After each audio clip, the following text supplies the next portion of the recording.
Two comedians, one legendary sports town. This is Boston Centric. Yeah. This is the festive mood of two guys whose team is about to be in the NBA Finals. Oh yeah, I mean, I can't believe it. Are you happier or more relieved? I'm happier. I'm more relieved.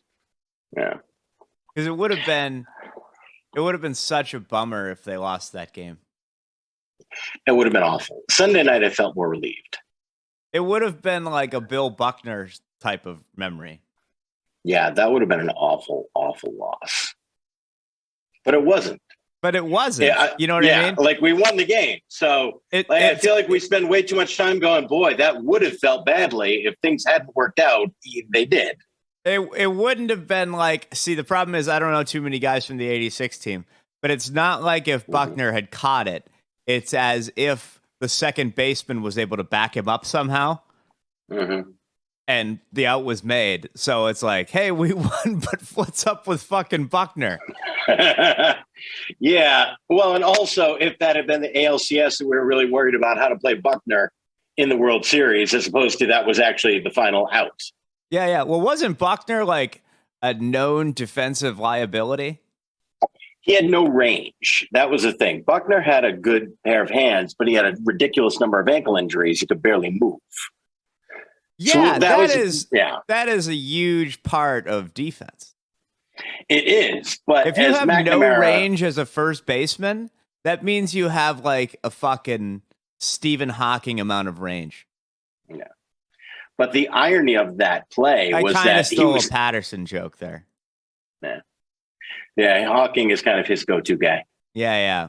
But so is who's the new guy? The new smart guy? The new lowest level of athleticism. As a reference, I mean, that would be, I guess, would also be paralyzed. Probably. I don't think anyone gets to replace that anymore because it's fairly insensitive now. You have an equipmentless, Pistorius amount of range. Okay. It's too wordy. Yeah. And he killed somebody. Yeah. So he had enough range. Yeah, he could get around. Anyway, we're in the NBA Finals. We are in the NBA Finals, yeah. But the irony of the Buckner play was that he was actually in front of the ball and his range had nothing to do with it. It just went under his glove. Under his fucking... Yeah, so his weakness didn't even come into play there. Like, it just went under his glove. Did he look between his legs? Yeah. So he like reached out. It was brutal. Oh, it was awful. Going the other way. It was awful. Yeah. Imagine if you could have like a virtual headset for that. Mm-hmm. I don't need it. I've lived that. Yeah. I would be cool. I have lived athletic failures and looking at them roll past me many times. That's reality. See, I would have laughed at that. Required. I would have laughed as that happened. But if this Celtics, if Butler hit that shot, I think I would have like probably walked from like Southie to JP and back. That would have been a rough night. Are you on board with the Butler shot? Thinking about jumping into the fucking lion den at the Franklin Park Zoo. If you're Is there a Miami lion fan, den at the Franklin Park Zoo? I don't think so. Do they have a lion? Squirrels. Is there a lion there? No, I mean, if they had a lion, then they would wherever that lion lived would be the lion's den. Like you don't need an armchair to make it. You only need one lion to constitute having a lion. That's a lion den. Yeah, not a lion. It would be the lions who would possess the den. It's his lion's den. Yes, I thought it implied multiple lions. No. Okay. Nope. Yeah, any home of a lion would technically be a lion's den. I never thought of it that way. There you go. This feels like a thing you would teach at a very bad law school. This feels like a post-comedy night conversation. Like if someone had a new lion joke and they're discussing whether or not they're in a den or not. So, yeah. Buckner Is Buckner even? And then the Patriots helmet catch. Brutal. But wait, that was fine. That was awful. They already had won a few. Which helped, and then they went on to win more. I mean, the thing about the helmet catch was that it would have been a perfect season. Yeah. It wasn't so much they lost the Super Bowl. They lost a perfect season on an absolutely absurd. And that was the last play in a series of ridiculous plays, having Eli in the grass and having them not whistle it. Like just any number of calls that could have happened there. Mm-hmm. And then the fact that a receiver who never caught another pass in the NFL caught that pass against his helmet, and Rodney Harrison was there and couldn't knock it loose is ridiculous. Yeah, but we had already won with that kind of incarnation of a team. Right. You know, like, so it didn't feel quite as bad. The Buckner thing must have been horrifying. And Buckner was awful. I mean, Buckner, you can't imagine what it was like to care at that moment. Yeah, yeah. And this one would have been horrifying because not only should we have closed that game by 20 easy. Yeah. We almost lost. And we should have won like 3 other games in the series that we lost. Yeah. Like we probably should have won that in 5. Yeah. I mean, honestly, the number of quarters the Miami Heat won, what, 4, maybe 5? Yeah. Yeah. By a lot. Yeah. Yeah. Yeah. Uh-oh. I have a Whose baby is babysitting that? job during the day. What? It's... I don't ask you about your day business. No, that is true. You've never asked me about my child. How is the Toro business? Are you done with that? No, it's still happening, but it's limited now because the rest of life has gotten busy. So you need the car for yourself? Exactly. Okay. Yeah. So it was great while, we're all working from home or not working at all. But now that we need the cars, they're not going out as much because I need to drive them. You never thought like somebody had sex in your car or something? Probably at least once. Probably at least There's once. one couple where I'm pretty sure that happened. Does that help charge the car? It does not. No kinetic energy. That's how you charge is you fucking it? Yeah. Yep. That's the only way it can charge. That is why so many people wanted to take it to prom. That would be a great plot for like a Mad Max themed porn. I kind of miss the old days when there was good movie parody porn. Oh yeah, they were a good time. I don't think that happens anymore. Like with the funny titles, the Goodwill Humping, that kind of stuff. That doesn't happen anymore. And it's a shame because everybody liked it. Yeah, it was great sitcom fodder. Yeah, yeah. And by the end of the summer, you had seen the movie. Mm-hmm. Yeah, you could actually compare. And if you were caught watching it, you could say it was like comedy purposes. Yeah, yeah. But it was great. I just want to see how they did this. It was kind of not the dad joke of its time, but it was kind of an easy go-to joke. Some parody. Oh, yeah. Yeah, they were all funny. Everybody had like their porno name. Mm-hmm. Yeah. It's a thing Exposed that disappeared brick. that everybody liked. Mm-hmm. It's life evolves. But in this case, for the worse. Although you think about it, a dinosaur became a bird. That's a fucking downgrade. Yeah. Accessibility greatly improved in pornography, but the quality has taken a steep nosedive. Also, probably easier to be a bird. You think it's easier to be a bird then? Well, not everyone's afraid of you. That's good. Okay. I guess I could see that. You don't eat things anymore, but you shit on them. You can shit on things. You couldn't do that before? No, because you're shitting on another dinosaur. That thing will fucking come kill you. Only if it also could fly. Yeah. All right, cool. Just throwing that thought out there. Yeah. It's easy to poke holes in a theory that somebody's currently developing. It's called yes and, not squash. Hey, look, don't present your dissertation if you're not ready for the challenge, okay? Keep working on it. I can only give dissertations to improv troops, people that can't say no to it. I didn't know this is improv, and I had to yes and you because you've never yes anded me once. Our whole life has never gotten a yes and. Yes. Remember when you said that thing and I quickly agreed with you and built upon it? No. Did you? I don't remember that happening one time in the last 20 years. Did you watch the McHugh and the McHugh interview last week? A little bit of it, yeah. I was very rude to them. Oh God, yeah. Wait, I stopped watching because I was getting tense. I was afraid it wasn't going to stay funny the whole time, and I enjoyed it. No one will ever interview me.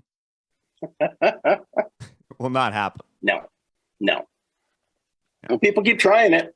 Yeah, even if I sat down for like a biography, it would be disinformation completely. Did you watch the Theodore Roosevelt biography? Oh, the History Channel has a thing? Yeah, the big Memorial Day thing. I missed it. Yeah, I've seen enough shit about Theodore Roosevelt in my life. He's well covered. Yeah. I did like a whole Vidal book that's him. And then I think Ken Burns did the Roosevelts. Yeah, he did. They did what's her face? Doris Kearns Goodwin did a good one, the Bully Pulpit. A few years back. That was a quality one. She got caught for plagiarism. She did? She did. What happened? I think it was kind of like not Mike Barnacle level of plagiarism. I can't think of it. Is there a new plagiarist? Might be Doris Kearns Goodwin. Might be Carlos Mencia still. Or the Winklevoss. Are the Winklevi plagiarists? Oh, no, wait. Zuckerberg's the plagiarist. Well, that's not plagiarism. I mean, they just say he stole their idea. That would be like if somebody else had an idea for a Theodore Roosevelt book and then Doris Kearns Goodwin wrote it. Oh, yeah. But and the point is there's been too much of it. Well, how do you plagiarize a biography? Oh, you can't. But it's some people, there's just been Abraham Lincoln. There's probably been enough things written about Abraham Lincoln. It's covered. Yeah. George Washington, in a less flattering light every year. But yeah. Yeah. Washington has not had a good 21st century. No. Well, he guessed wrong on a few things. He was right on a strong federal government, though. According to some. Yeah. Well, according to us. Yeah. He was more with Hamilton and Adams than he was with Jefferson and Madison and them. Yeah. And Jefferson and Madison thought they didn't want a strong federal government until they were in charge of it. And then they thought a strong federal government started to sound pretty good. Yeah. Well, Jefferson's a good, you know how like John Lennon was in the Beatles, like all you need is love, but he still hit his wife. Right. Yeah. Jefferson is almost exactly like John Lennon. Well, in that way, he was a kind of hypocrite. Yeah. I agreed with you. That was a yes and. Oh, sorry. What the hell are you looking for here? I was Jesus. I was waiting to be told to fuck off. No. I don't do that. That would be something John Lennon would do. Okay, cool. Well, that's the end of segment 1, the Miami Heat series. I came into this episode making a promise to myself I was not going to try to guide this anywhere because it's hopeless. No, that so was I was the like, end all right, let's see what Danny wants to talk about. Yeah. Now a word from Bounty. Perfect. You have to make your sponsors. You have to envision them. Yeah. It's like a vision board. Yeah. And I need paper towels, so that would be perfect. We do. I watched Formula One this weekend. Because of the Netflix thing? Yep. Okay, maybe I'll try that. I completely admit it. I've become a total bandwagon F1 fan. They're going to do the same thing with the PGA Tour, right? Yep. Okay, I'll do that one. I think that'll be cool. Yeah. I think that'll be fun. Yeah. The nice thing about the F1 thing was like I didn't have any idea about any of these people. So I just feel like I got this whole new world open up to me.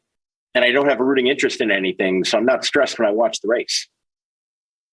There's no part of me that's going like, if Lewis Hamilton loses this, my winter is ruined. Okay. Well, yeah. I just don't see myself watching people race cars. I think it's stupid. I mean, on some level, it's stupid. It's no more stupid than most athletic events. No, because those are athletic events. This is people driving a car. Those guys are in good shape, Danny. Who cares? You watch that Netflix series. It's boring and it's climate bad. So you are going to watch the series, or you are not going to watch the series? I've decided against it. Okay. They're all going to be electric within 10 years. There's already an electric Formula One circuit. Well, then I am a hypocrite because I still won't watch it then. You know what I did watch is I got the Disney app and I watched the Obi-Wan Kenobi. Oh, what did you think? Did you watch it? I did. Yeah. Well, the beauty of having no one listen to your podcast is you can't do spoiler alerts. Amen. So yeah, both of you, if you're going to listen, if you're going to watch Obi-Wan, turn this shit off now. All right, yeah. And I do get tricked by Star Wars, like the same way I get tricked by like Burger King. Mm-hmm. Like once a year, I'm like fucking Burger King because I'll just remember my childhood for some reason. Mm-hmm. But when you watch Star Wars, it is a children's show. You know, I watched it with my child, and my child disagrees with you. He Scared? did not like that. Yeah. The guys in the masks? No, masks aren't that bad. But, like, everyone gets their fucking hand cut off. Yeah, but there's no blood.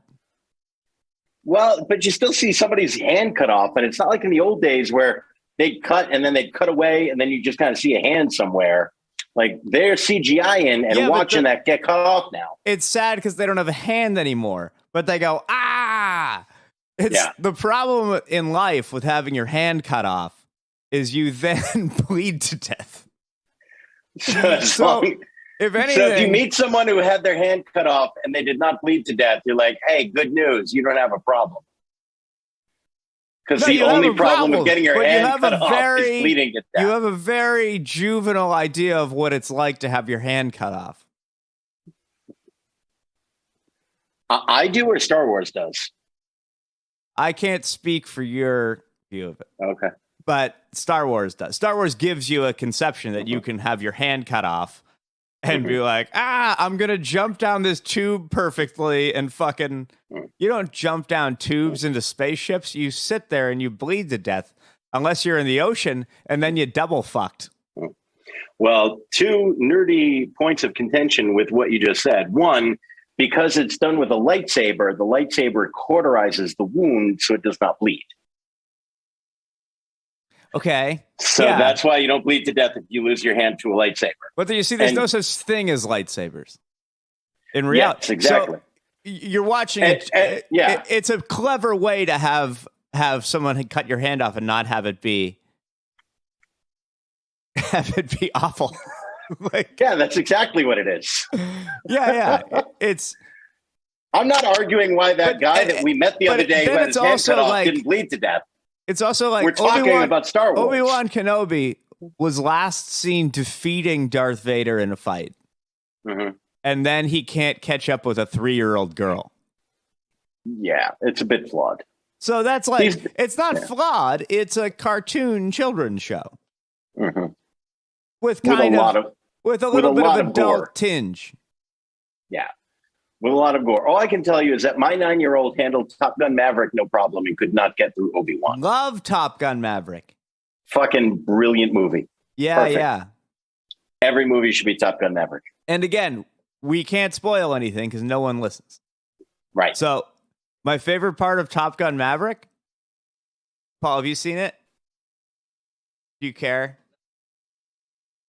You remember when Maverick is giving a speech to the class and he gives like hey, take your rule book, and he throws it in the waste bin? Mm-hmm. He has to have personally come in and put that waste bin there because nobody would have a waste bin next to a podium. Yeah. Why is he going to have snacks when he's giving the speech or something? So no, there should have been like a director's cut where he sneaks in before the class and like puts the waste bin there and runs away. It was pure theater. Well, he wanted to make sure he wasn't seen, like he was a comedian who was headlining and didn't want to make the announcement to like turn off your cell phones. Yeah. So he probably told Warlock, like, hey, dude, I need a wastebasket there, and it's got to be empty. Okay, trust me, I need a wastebasket there. So he probably made one of the other guys do it.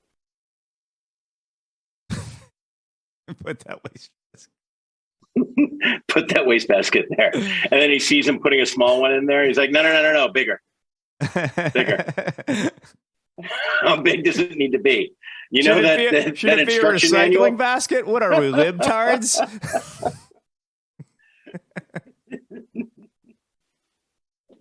Yeah, it's the Navy, damn it. I was completely on board with that. He's in the Navy. Naval aviator. Yep.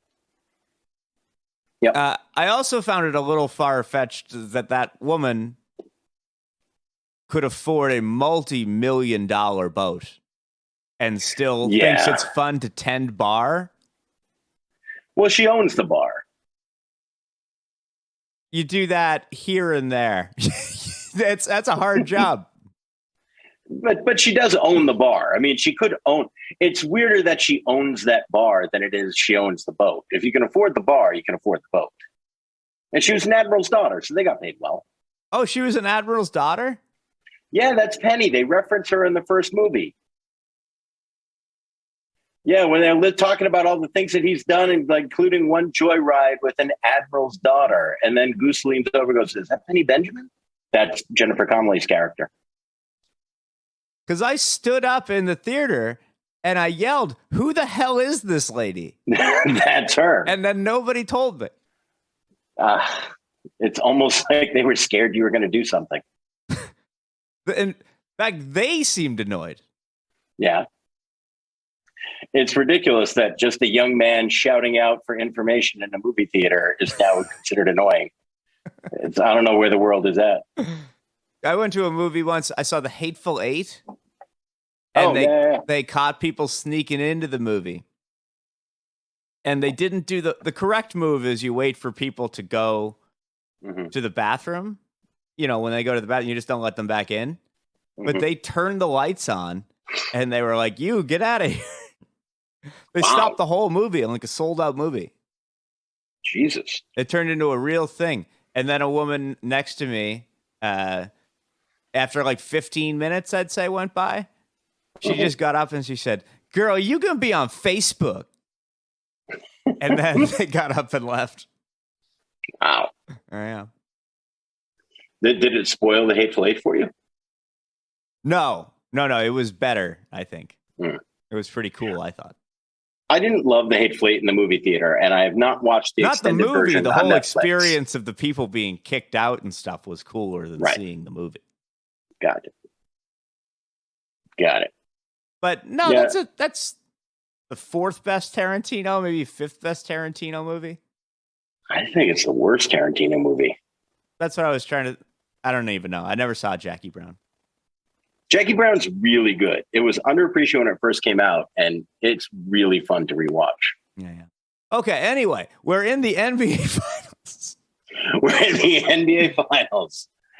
I don't know what's going to happen. This is what happens when I'm committed to not keeping anything on track. All right, you want to talk Hateful Eight? I'm on board. Every expert. The Hateful Eight is what I call the Golden State Warriors lineup.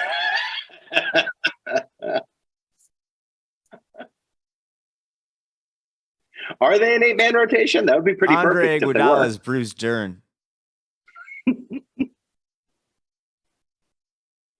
You know, Burt Reynolds was supposed to be in Once Upon a Time in Hollywood. He was supposed to be Bruce Dern's character. He died. Oh, he's dead now. Yeah. He's one of the dead. Is Val Kilmer dead? Nope. He's alive. That's how they shot the movie. So that must have been weird. Did he go to the premiere? It's not weird. Actors die in movies all the time. Yeah, but is he... you know, you don't actually have to kill an actor to have their character die. But that would be right, awful Dad? To watch yourself on screen be believably dead. It's like every movie that's ever had a death in it, Dan. He was here. I'm like, oh, you were great. I believed you were dead. Yeah.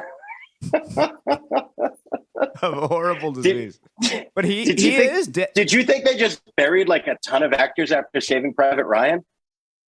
No, but they didn't. Like, you know, Tom Hanks made it, right? But Val Kilmer actually is deading. Isn't he? No. Doesn't he have cancer? Yeah, but he's in remission. He's cured. He can't Really? speak. Yeah, it was throat cancer, and he had to have his larynx removed. But he's in remission. He's okay. So what was their pitch to him? Hey, Val, you know how you're in remission? Imagine if that didn't happen. He pitched to them. He did. No, he said in his bio, yeah, he wrote a book. He wrote an autobiography, and he said, I begged them to be in it. And then Tom Cruise insisted that he be in it. And they figured out a way for him to do it and be a part of the story. Did you read Val Kilmer's autobiography? No, but it's like every Google homepage right now. Oh, okay. Yeah. That would be a hilarious thing to see a guy reading at like a Starbucks. Because they know, Google knows I have hardcore dad energy. So my whole Google homepage is like ads for white Nike sneakers, but Top Gun. You're reading Val Kilmer's autobiography, and then like Swayze's is just below you. I would read the shit out of a Swayze autobiography. That would be cool. Yep. I miss Patrick Swayze on an almost daily basis. Yeah. He's kind of the Bon Jovi of actors. Underappreciated? Well, he's got like 3 things, but they're fucking awesome. They are fun. What do you consider his 3 things that are fucking awesome? Roadhouse. Yeah. What's the one I'm missing? Dirty Dancing. Dirty Dancing is fucking awesome. Yep. And Ghost. Ghost. Oh, Ghost. Yeah. Ghost is fucking awesome. And isn't he I the saw picture in the Ghost by Take On Me accident. video? Or is that a mismemory? That's a mismemory. That's someone trying very hard to look like Swayze. Yeah. Well, memory is wrapped in emotion. Yeah. It is. It's a poignant thing to say, Dan. I heard it somewhere else. Yeah, but I supported you. I plagiarized it. The Yes, and? So how can the Celtics beat the Warriors? Rest is going to help a fuck ton. Yes. Just the fact that they're not playing every other day for 3 weeks is going to be a huge help. But same is true of the Warriors. I think They had an easier talent-wise, time getting to it. Yeah. But they're also in their 30s. They are in their 30s. I think this initial break is going to help the Celtics more. The fact that there are multiple days is basically going to level the playing field. I think the Celtics play them really well. They match up against them really well. They defend them well. And they don't have the type of players that really hurt this Boston team on offense. As great as Steph and Clay are, they're really much more vulnerable to a big inside presence, and they don't have that. The 2 leading rebounders, offensive rebounders in the NBA playoffs are Looney and Wiggins. Mm-hmm. So that could hurt us. It could, but I think that's very much a function of who they were facing. They were facing teams. Memphis has that big dude Jackson. That guy's fucking enormous. Yeah, but he wasn't healthy. I mean, John was out the whole time. He wasn't healthy. And part of the function of why Warriors rebound and lead the league in offensive rebounds is because 3-pointers lead to more offensive rebounds because they get a longer ricochet. So any team that takes a lot of 3-pointers is going to have a higher number. I feel like we give up a lot rebounds. of offensive boards. We do. When Williams is not playing, we do. When Williams is there, we're much better with it. Like, I think we switch everything, and then you get kind of bad position when you do that. Yeah, we're somewhat vulnerable to it. Yeah. But nonetheless, I'm happy we're not playing until Thursday anyway. But then once the series was going, I just assume it'd be going every other day. No, every 2 days, it looks like.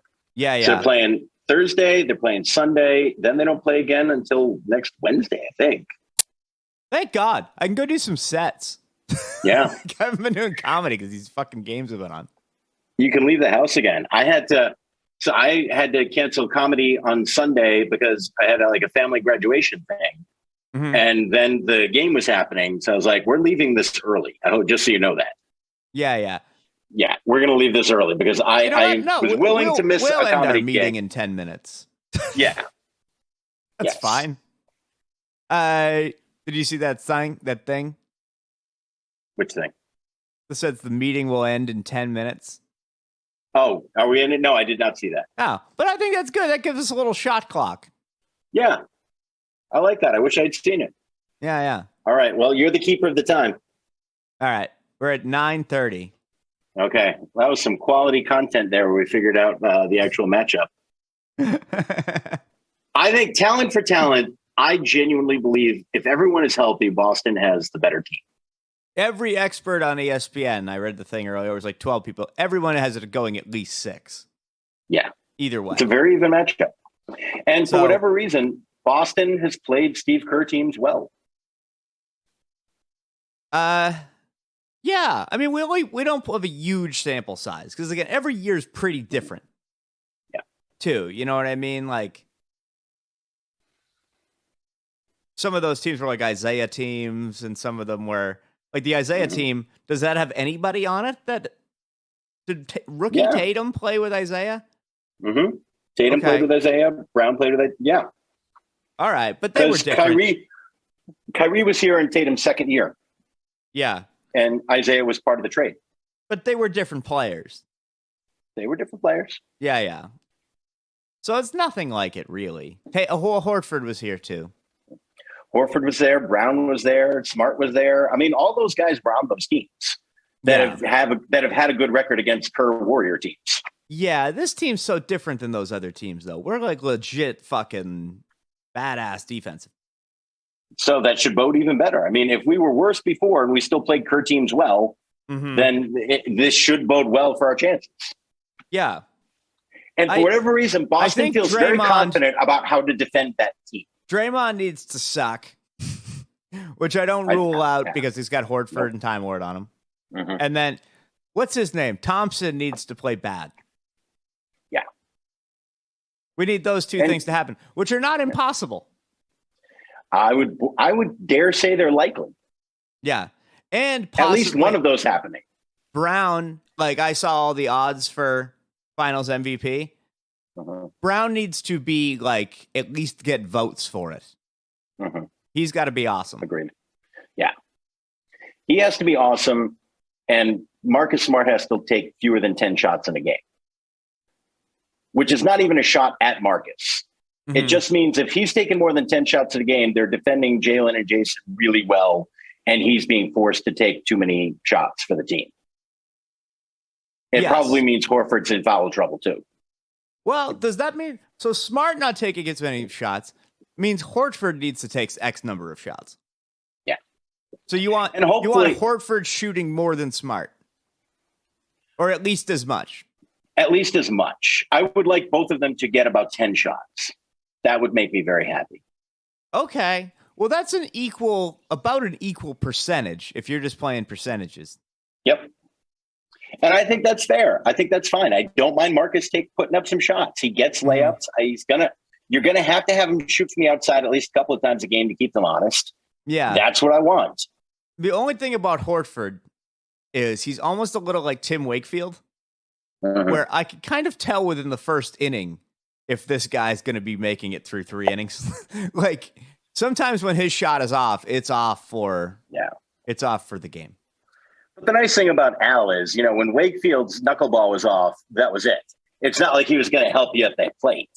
Horford, if his shot's not falling, he's still going to be a premium defender and get you some rebounds. Yeah, yeah. Oh no, I'm not saying take him out of the game. Yeah, but if he can score, then you're in great shape. Awesome. And I mean, everybody. I don't like the whole motivated thing. I would have to think everybody's pretty motivated at this point. You'd hope, although apparently the Heat didn't care about winning until Dwayne Wade called them after Game 5.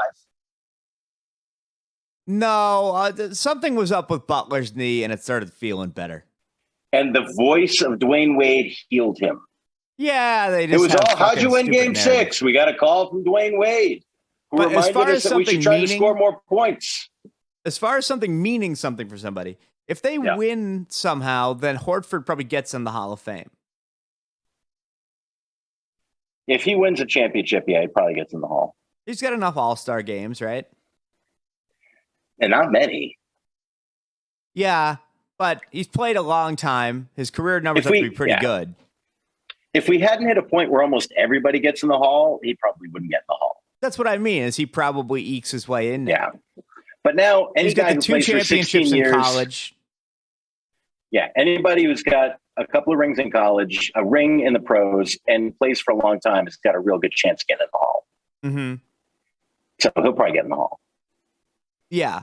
But there are, the thing for Curry, the finals MVP would be big. When you actually go to the Hall of Fame in Springfield, you realize, this Hall of Fame doesn't matter.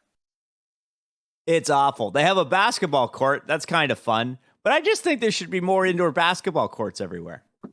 You're not wrong. You're not wrong. But you know what? I don't think that big a chunk of your Hall of Fame space should be taken up with a court. Yeah. There's a batting cage at the Hall of Fame, the Baseball Hall of Fame, that they throw It's outdoors. It's not in the Hall of Fame. Yeah, it is outdoors. But it's cool, though. They have knuckleballs and they have fucking screwballs. It's a good... The Baseball Hall of Fame is dramatically better than the Basketball Hall of Fame. Well, they take the whole town. Yeah. But it looks better. It's better set up. They care about it more. Like, there's very few people in the Baseball Hall of Fame that the Basketball make Hall you go, of Fame that guy should should just be in Madison Square Garden. It would make more sense. Just make it, because they don't use the arena X number of the year, right? Yeah. I didn't hate the Bill Simmons idea of just putting it in Indiana. Like, that's kind of the cradle of basketball anyway. Put it there. I'm not going to Indiana. You're not going to Springfield. I twice a year find myself in Springfield by accident. And you just wander into the Hall of Fame. I was trying to get to Worcester and I took a snooze.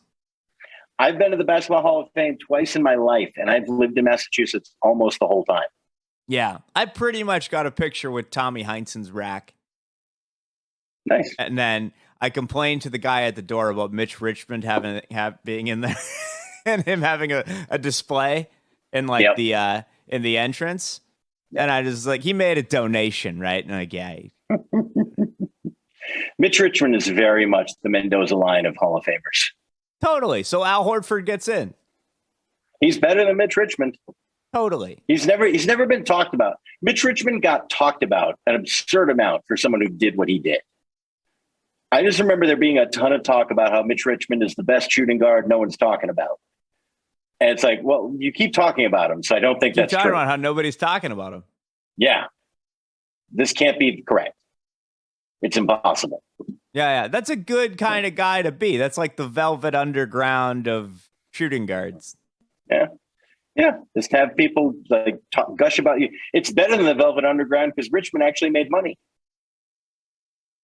He made money. He made money. Lou Reed? He got paid. Lou Reed made some money. I'll tell you right now, Mitch Richmond made more money than Lou Reed. Oh, yeah. Oh, that's easy. Yeah. But that's, yeah. I mean, that's all we're saying. A two-way shooting guard. Yeah. That was before he got his hand cut off. For a second, I thought that really happened. There's a terrible lightsaber accident at the All-Star game. All right. How much time we got? Devastating to either man's career. We have a minute left. All right. Anything How are the bees doing? It's been a good spring for the bees. I think they're coming back. They're plentiful. A lot of people are doing a no-mow May to keep the bees healthy and happy. The Bruins are out. The Bruins are gone. Boston Bruins. Yeah, no, they're out. They're out. Oh, yeah. They've been out for a couple of weeks. But it's not even July yet. Yeah, I know. I don't know. It's really sad. Bruins are gone. Red Sox are sucking. What about my Red Sox bet? 86 games? Is that going to happen? I don't know. I might have a ticket if you want to go to a fan. Do you go to the game at all? I'll go to the sports. All right. I might have a ticket coming up. I'll let you know. All right. Very cool. All right. Everybody listen to it. Follow us at some point. Tell people that you're listening to this unless it's too shameful, in which case send us money. Yourself. Yeah. Send it to our Patreon that we haven't created. Our Patreon. This was Boston Centric. Please like and subscribe.